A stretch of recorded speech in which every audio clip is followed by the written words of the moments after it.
Hi hello friends, എല്ലാ കൂട്ടുകാർക്കും ഇന്നത്തെ ഒറിജിനൽ എപ്പിസോഡിന്റെ റിവ്യൂയിലേക്ക് സ്വാഗതം. അങ്ങനെ മനോഹരും സരിയും കൂടി ഹോട്ടലിൽ ഇറങ്ങുമ്പോൾ സരിയ ചോദിക്കുന്നുണ്ട് കേട്ടോ, അല്ല മനുവേട്ടാ, ഈ ഹോട്ടൽ വലുതാണെങ്കിലും ഇവിടെ അധികം ആളുകളൊന്നും ഇല്ലല്ലോ. എൻ്റെ മോളെ, ഇവിടെ ഫുള്ളും ഓൺലൈൻ സർവീസാണ്. ഫുഡൊക്കെ ഓൺലൈൻ വീട് വഴി എത്തിക്കുന്ന സർവീസ് അതാണ് കഴിക്കാൻ അധികം ആൾക്കാരൊന്നും വരാത്തതെന്ന് പറയാണ്. ആ സമയമാണ് നമ്മുടെ നിഷ അവിടേക്ക് വരുന്നത്. ഹെൽമെറ്റൊക്കെ ഊരി വണ്ടിയുടെ സൈഡിൽ വെച്ചിട്ട് നിഷ അങ്ങോട്ട് നടന്നു വരുവാട്ടോ. പെട്ടെന്ന് മനോഹർ നിഷേനെ കാണുന്നുണ്ട്.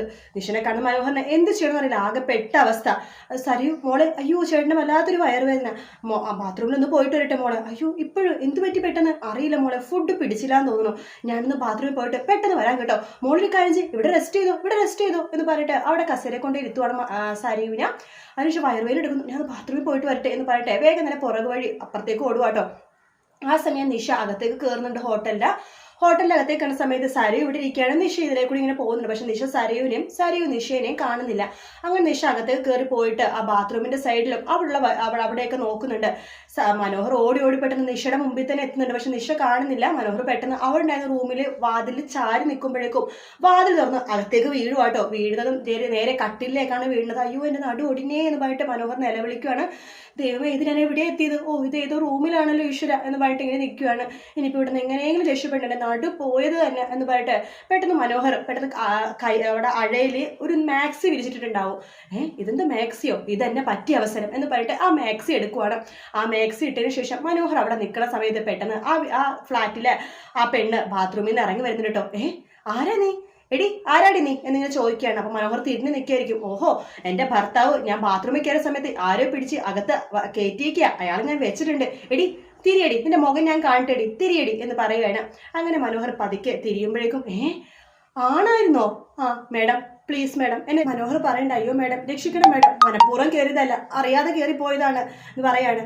എടോ എന്ന് പറയുമ്പോഴേക്കും അയ്യോ ഓടി വരണ്ടേ, രക്ഷിക്കണേ, ഒരു കള്ളൻ, റൂമിൽ ഒരു കള്ളൻ കയറി, രക്ഷിക്കണേ എന്ന് പറയുമ്പോഴേക്കും നമ്മുടെ മനോഹർ ആ പെണ്ണിന്റെ ഇങ്ങനെ പൊത്തിപ്പിടിക്കും കേട്ടോ. ആ സമയത്ത് ആ പെണ്ണിന്റെ ഭർത്താവ് വരുന്നുണ്ട്. എടി നീ നിന്റെ ചാരനെ വിളിച്ച് കയറ്റി ഞാൻ പുറത്തു പോയപ്പോ എല്ലേടി കുരുത്തം കേട്ടവളെ എന്ന് പറയണം. അയ്യോ ചേട്ടാ ക്ഷമിക്കണം, സത്യമായിട്ട് ഞാൻ ചേച്ചിയുടെ ചാരനല്ല, മനസ്സിലായി, എല്ലാം മനസ്സിലായി. എടി ഞാൻ ഉള്ളപ്പോഴേ നീ ഇങ്ങനെ, അപ്പൊ ഞാൻ ഇല്ലാത്തപ്പോ നീ എങ്ങനെയായിരിക്കൂടി എന്ന് പറയുകയാണ്. ആ സമയത്ത് മനോഹർ അവർ രണ്ടുപേരും തള്ളിയിട്ട് അവിടെ നിന്ന് രക്ഷപ്പെടാൻ വേണ്ടി പോകാട്ടോ. എടി നിന്നെ ഞാൻ വെച്ചിട്ടുണ്ട്, നിന്നെ ഞാൻ ഡൈവേഴ്സ് ചെയ്യൂടി എന്ന് പറഞ്ഞാൽ ആ പുള്ളിക്കാരൻ മനോഹറിന്റെ തൊട്ടു പിന്നാലെ ഓടി പോകുവാണ്. അങ്ങനെ മനോഹർ മുന്നിലും ആ പുള്ളിക്കാരൻ തൊട്ടു പിന്നിലും ഇങ്ങനെ ഓടി പോകുവാട്ടോ. ആ സമയം നിഷയാണെങ്കിൽ റെസ്റ്റോറൻറ്റിലൊക്കെ ഇങ്ങനെ കറങ്ങി നടക്കുവാണ്. അപ്പോൾ റെസ്റ്റോറൻറ്റിൽ ഉടമ ചോദിക്കണ്ട, ആരെ കാണാനാ, എന്താ മാഡം എന്ന് ചോദിക്കുമ്പോൾ സോറി, ഞാൻ ഒരാളെ കാണാൻ വേണ്ടി വന്നതായിരുന്നു, അയാൾ ഇവിടെ ഇല്ലാന്ന് തോന്നുന്നു, സോറി എന്ന് പറഞ്ഞിട്ട് നിഷ അവിടെ നിന്ന് പോകുവാട്ടോ. അതേസമയം മനോഹർ അവിടെ നിന്ന് ഓടിപ്പോണ സമയത്ത് ഒരു ചേട്ടൻ ഹെൽമെറ്റ് ആയിട്ട് ഇങ്ങനെ പോകുന്നുണ്ട്. ആ ചേട്ടൻ ഹെൽമെറ്റും തട്ടിപ്പറിച്ചിട്ട് അതെല്ലാം സരുവിന് മുമ്പിലാണ് കേട്ടോ. ഹെൽമെറ്റ് തട്ടിപ്പറിച്ച് വാങ്ങി ആ ഹെൽമെറ്റ് തലവഴി ഇടുവാണ് മനോഹർ, കാരണം സരു അവിടെ ഇരിക്കുന്നത് കൊണ്ട്. അപ്പൊ ഹെൽമെറ്റ് നഷ്ടപ്പെട്ട പുള്ളിക്കാരനും മനോഹറിന്റെ പുറകെ ഇങ്ങനെ ഓടുവാണ്. എടാ നിക്കട, ഹെൽമെറ്റ് കള്ള അവിടെ എന്ന് പറഞ്ഞിട്ട് ഓടുവാണ്. അങ്ങനെ മനോഹർ വേഗം തന്നെ അവിടെ ഒളിച്ചു നിൽക്കുക കേട്ടോ. ആ സമയത്ത് ആ രണ്ട് ചേട്ടന്മാർ അവൻ ഇവിടെ ഒന്നും കാണുന്നില്ലല്ലോ, നിങ്ങൾ എന്താ അവന്റെ പുറകിൽ ഓടിയത്, നിങ്ങൾ കണ്ടായിരുന്നോ ഒരാൾ ഇവിടെ നിന്ന് ഓടുന്നത്? ഒരാളോ? അതൊരു പെണ്ണായിരുന്നില്ലേ എന്ന് പറയുമ്പോൾ പെണ്ണല്ല, അതൊരു ആണാണ്, എന്റെ ഭാര്യനെ കയറി പിടിക്കാൻ പോയവനാണ്. ആഹാ, അപ്പൊ മാക്സ് ഇട്ടിട്ട് ആളെ പറ്റിക്കാൻ ഇറങ്ങിയിരിക്കണം അവനല്ലേ, എന്റെ ഹെൽമെറ്റ് എടുത്തിട്ട് അവൻ ഓടിപ്പോയത്, അവനെ കണ്ടുപിടിച്ചേ പറ്റൂ എന്ന് പറഞ്ഞിട്ട് രണ്ട് ചേട്ടന്മാരിങ്ങനെ ആ പരിസരം മൊത്തം ഇങ്ങനെ നോക്കോട്ടെ. അപ്പൊ അവിടെ തൊട്ട് പുറകില് ഒരു മതിലിൽ ചാരി നിൽക്കുകയാണ് മനോഹർ പതുക്കെ അവിടെ നിന്ന് പാത്തും പതുമയും പോവാൻ പോകുമ്പോഴേക്കും ആ ചേട്ടന്മാരെ പെട്ടെന്ന് കണ്ടുപിടിക്കുകയാണ്. ദേ അവൻ പിടിക്കവനെ എന്ന് പറഞ്ഞിട്ട് അവർ രണ്ടുപേരും കൂടി മനോഹറിനെ പിടിക്കണം. അതിനുശേഷം അങ്ങോട്ടും ഇങ്ങോട്ടൊക്കെ അടിക്കും കേട്ടോ. അയ്യോ ചേട്ടന്മാരെ രക്ഷിക്കണം, ചേട്ടന്മാർ ഞാൻ അബദ്ധം ഒന്ന് കാണിക്കല്ലേ ചേട്ടന്മാരെ, ഞാൻ അറിയാണ്ട് ചെയ്തു പോയതാണ്, എന്ന് ക്ഷമിക്കണമെന്നൊക്കെ പറയാണ്. ഹെൽമെറ്റ് ഊരിടാ എന്ന് പറഞ്ഞിട്ട് ഹെൽമെറ്റ് മാറ്റിയിട്ട് ഇതിന്റെ മുഖം ഒന്ന് കാണിട്ടേടാ, മീഡിയക്കാരെയൊക്കെ വിളിക്കാം, ഇവന്റെ ഫോട്ടോ ഇപ്പൊ തന്നെ പത്രത്തിലും ടിവിയിലും വരണം, ഇതുപോലെ ഒരേമാരെ ഇറങ്ങിയിട്ടുണ്ട് എന്ന് പറയാണ്. ആ സമയത്ത് ആ ചേട്ടൻ പറയണ്ട, എന്റെ ഭാര്യനെ കയറി പിടിക്കാൻ പോയവനെ ഇവനെ വെറുതെ വെക്കാൻ പാടില്ല, ഇവനെ പോലുള്ളവനാ ഒളിക്യാമറ വെക്കാനും പെണ്ണുങ്ങളെ കയറി പിടിക്കണവന്മാർ, ഇവരെ വെറുതെ വിടുന്നത്, പോലീസിനെ വിളിക്കണം, അയ്യോ ചേട്ടാ ക്ഷമിക്കണം എന്നൊക്കെ പറയാൻ. അങ്ങനെ മേക്സിക്ക് ഊരുന്നുണ്ട് മനോഹർ പറയണ്ട്, സത്യം പറഞ്ഞാൽ ചേട്ടൻ്റെ ഭാര്യനെ കയറി പിടിക്കാനൊന്നും വന്നതല്ല, ചേട്ടൻ്റെ ഭാര്യൻ്റെ കാമുകനും ഭർത്താവും ഒന്നുമല്ല ഞാൻ ഒരു പലിശക്കാരനെ പേടിച്ചിട്ട് ഓടിപ്പോയപ്പോൾ കയറിപ്പോയത് ചേട്ടൻ്റെ റൂമിലാണ് ചേട്ടാ, സത്യം ചേട്ടാ എന്നൊക്കെ പറയാണ്. നീ പറഞ്ഞത് ഞാനിപ്പോൾ വിശ്വസിക്കണം അല്ലേടാ, നീ പുതിയ കഥ ഉണ്ടാക്കുകയാണല്ലേ, കള്ളക്കാമുകന്മാരെ പിടിച്ച എല്ലാവരും ഇങ്ങനെയൊക്കെ തന്നെ ആടാ. ഇല്ല ചേട്ടാ, സത്യം ഞാൻ പറഞ്ഞത്, ഒരു പലിശക്കാരൻ അയാളെ കൈ കൊടുക്കാൻ എൻ്റെ കയ്യിൽ 10 പൈസ ഇല്ല ചേട്ടാ, അയാളെന്നെ കണ്ടു കഴിഞ്ഞാൽ എന്നെ വെച്ചേക്കില്ല, അയാളുടെ അടുത്ത് നിന്ന് പേടിച്ച് ഓടിപ്പോയതാണ് ചേട്ടാ. ആ സമയത്ത് ചേട്ടൻ്റെ പെട്ടെന്ന് റൂമിലാണ് ചെന്ന് വീണത്. അവിടെ ഉണ്ടായിരുന്ന മാക്സ് എടുത്ത് രക്ഷപ്പെടാൻ പോയപ്പോഴാണ് ചേട്ടൻ്റെ ഭാര്യ ബാത്റൂമിൽ നിന്ന് വന്നപ്പോൾ പ്രശ്നം ഒച്ച ഉണ്ടാക്കിയത്. അതുകൊണ്ട് ഞാൻ വായ പൊത്തിപ്പിടിക്കാൻ ശ്രമിച്ചത്. ഇവൻ പറഞ്ഞതൊക്കെ വിശ്വസിക്കാൻ പറ്റുമോ എന്ന് ആ ഹെൽമെറ്റ് ചേട്ടൻ മാക്സ് ചേട്ടനോട് ചോദിക്കുമ്പോൾ എനിക്ക് വിശ്വാസം തോന്നുന്നില്ല പറയണം.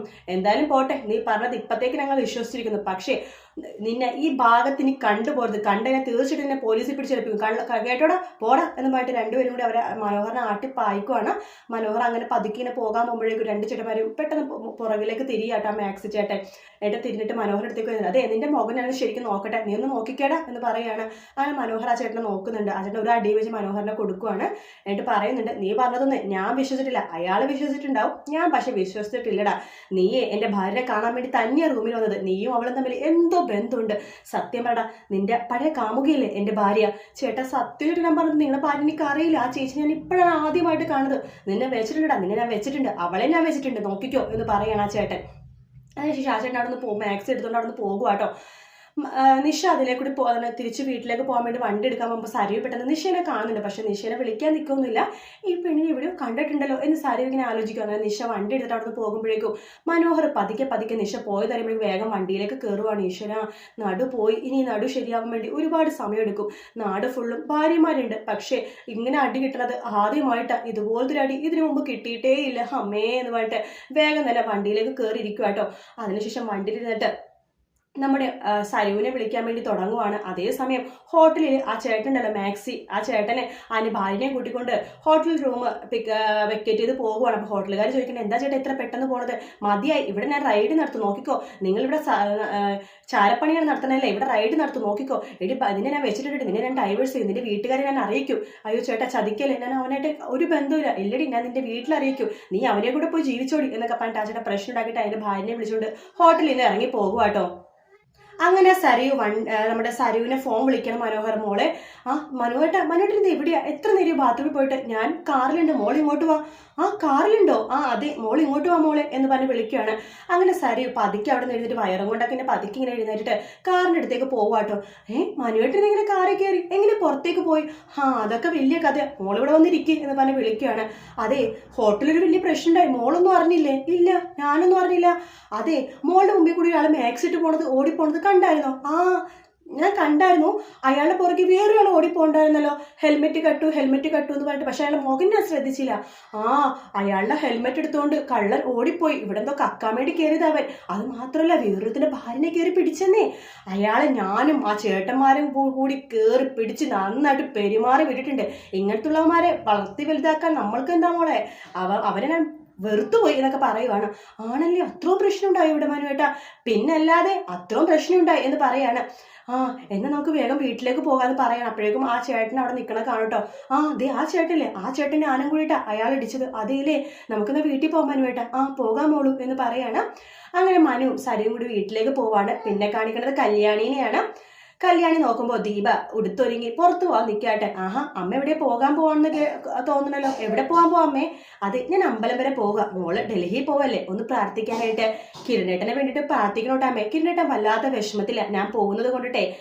കിരണ വേണ്ടിയിട്ട് പ്രാർത്ഥിക്കാൻ മോളെ. നിങ്ങളുടെ രണ്ടുപേരുടെ ജീവിതം കണ്ട് പല ആൾക്കാർക്കും അസൂയുണ്ട്, അതുകൊണ്ട് നന്നായിട്ട് പ്രാർത്ഥിക്കണം. ഞാനൊരാളെ കല്യാണം കഴിച്ചു, മോളുടെ അച്ഛന്. കല്യാണം കഴിച്ച സമയത്ത് അയാൾക്ക് എന്നോട് സ്നേഹമൊക്കെ ഉണ്ടായിരുന്നു. പെമ്പിള്ളേർ ജനിക്കാൻ തുടങ്ങിയപ്പോൾ അയാളുടെ സ്നേഹമൊക്കെ പോയി. എന്തായാലും മോൾക്കും കിരണിന് വേണ്ടി ഞാൻ നന്നായിട്ട് പ്രാർത്ഥിക്കാം കേട്ടോ. ഞാൻ പോയിട്ട് വരട്ടെ, അന്നദാനം കൂടി കഴിഞ്ഞിട്ടേ ഞാൻ വരുള്ളൂ കേട്ടോ മോളെ എന്ന് കല്യാണം എടുത്ത് ദീപ പ്രത്യേകമായിട്ട് അവിടുന്ന് പോകുന്ന ഭാഗത്തോട് കൂടിയിട്ടായിട്ടോ എപ്പിസോഡ് തീരുന്നത്. വീഡിയോ ഇഷ്ടപ്പെട്ടെങ്കിൽ ലൈക്ക് ചെയ്യുക, സബ്സ്ക്രൈബ് ചെയ്യുക, കമന്റ് ചെയ്യുക. മറ്റൊരു വീഡിയോ ആയിട്ട് വീണ്ടും കാണാം. Take care, bye bye.